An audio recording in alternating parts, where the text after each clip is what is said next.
Yan na ang problema pag tag-ulan. Paano matuyo? Ayan. Naka-heater lang yan dito sa bahay.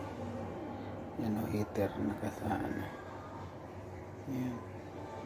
Dalawang layer yan nandito sa baba. Ayan. Ayan. Ayan. Sarap. Ayan.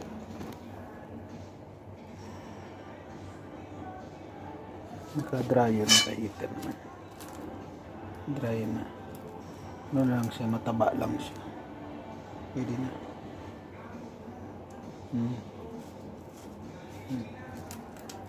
Tuyo. Pwede na rin tuyo.